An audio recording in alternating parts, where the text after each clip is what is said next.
Standard में board exams के पहले एक स्टडी लीव होता है, सबको मिलता है, सब स्कूल्स को मिलता है 40 दिन पहले, एक महीना पहले।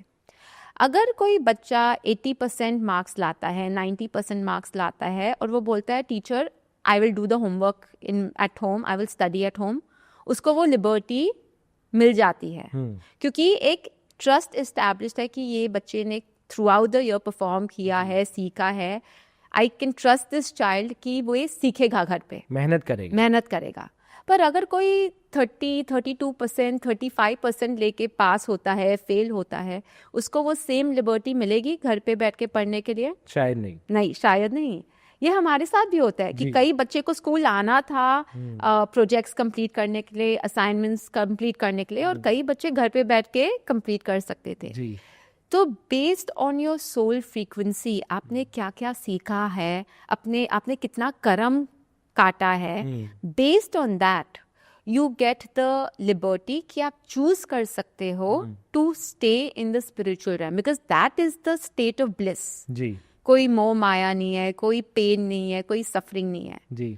जो सोल्स ने अपने लेसन्स लर्न नहीं किए हैं, अपने कर्म नहीं काटे हैं, they are stuck in their growth, उनको फिर से धरती पे आना पड़ेगा टू फिनिश और कंप्लीट देयर कर्मास और लर्न देयर लेसन्स। तो ये ऑप्शन सबको नहीं मिलता, ये उनको मिलता है जिन्होंने अपना सारे कर्म पूरे किए हैं। कैसे करें अपने सारे कर्म पूरे? लास्ट टाइम जब काबिल के साथ हम पॉडकास्ट कर रहे थे तब उन्होंने बहुत इंटरेस्टिंग चीज़ कही कि हम जो 7 जन्म कहते हैं वो 7 जन्म यानी 7 ऐसे थीम्स हैं जो हमको अपने पूरे करने होते हैं। सारे थीम्स हम जब उसको जस्टिफाई करते उसके बाद हमको मुक्ति मिलती है। करेक्ट। तो अगर हम थोड़ा इसको डीप डाइव कर सके कि कौन से थीम्स हैं और ये कर्म जो अपने हमसे एक्सपेक्ट किए जाते हैं कि हम पूरे करें, ये कैसे पूरे हों? How do you keep a लेखा जोखा कि अब मुझे लगता है मैंने सारे कर्म पूरे किए, अब मुझे मुक्ति मिलेगी? तो इसके लिए जो लिखा है वो हायर मास्टर्स, जैसे जब भी हमारी मृत्यु होती है, जब भी सोल असेंड होता है स्पिरिचुअल रेल्म में, एक काउंसिल्स होते हैं, एक सोल्स ऑफ काउंसिल्स होते हैं, मास्टर्स होते हैं जो इवैल्यूएट करते हैं कि हमने क्या सीखा है, क्या नहीं सीखा है। जैसे हम स्कूल जाते हैं, उधर हम डे टू डे काम में इतने व्यस्त हो जाते हैं कि हमें पता नहीं चलता कि हमारा परफॉर्मेंस क्या है, अटेंडेंस क्या है।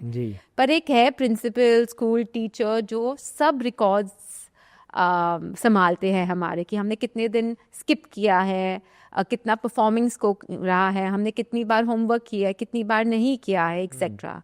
सिमिलरली हमें याद नहीं रहता है, पर जो हायर काउंसिल्स होते हैं, जो मास्टर्स होते हैं, जो स्पिरिचुअल वर्ल्ड में, वो ये सब अकाउंट्स मेंटेन करते हैं।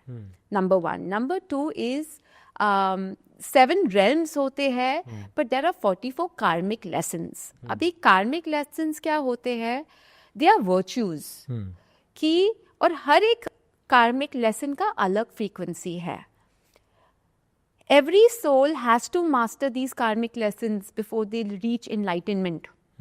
सम souls you could have learn 42 lessons also, पर वो 2 लेसन्स लर्न करने के लिए आपको धरती पे आना ही पड़ेगा।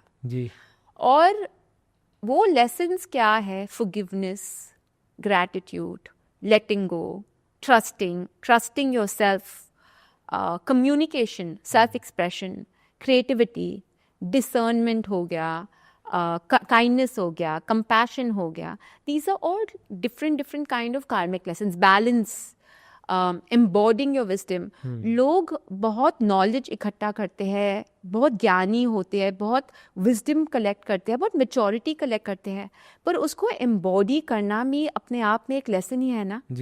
वो सब लोग नहीं कर पाते हैं, मुश्किल है, बहुत मुश्किल है। और आजकल के टाइम में क्योंकि स्पिरिचुअलिटी, नॉलेज इतना इंस्टाग्राम पे या सोशल मीडिया पे थ्रू पॉडकास्ट इतना नॉलेज लोगों के पास है, जो लोग देखते रहते हैं, कलेक्ट करते रहते हैं, पर वो एम्बॉडी नहीं कर पाते, एग्जीक्यूट नहीं कर पाते।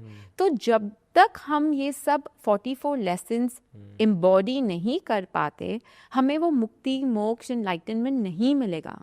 If you have reached a level where you have developed a connection with your Ishta Devata, whoever it is, proper connection, not just theoretical, ekdam proper connection, then the Ishta Devata has a far higher intelligence than you.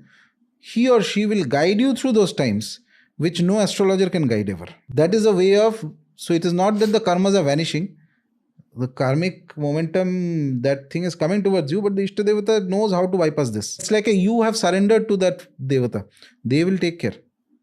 It comes to the same thing. As I mentioned, Ramakrishna Paramahamsa was giving an example that suppose somebody's leg is supposed to be cut because of some karmic thing or accident or something like that. He does a lot of sadhana. Instead of cutting the leg, there may be just a pinprick. That karma is getting nullified. This level, however, is not easy. It can only come when the Ishtadevata takes control of a person's life, and that is not at all easy.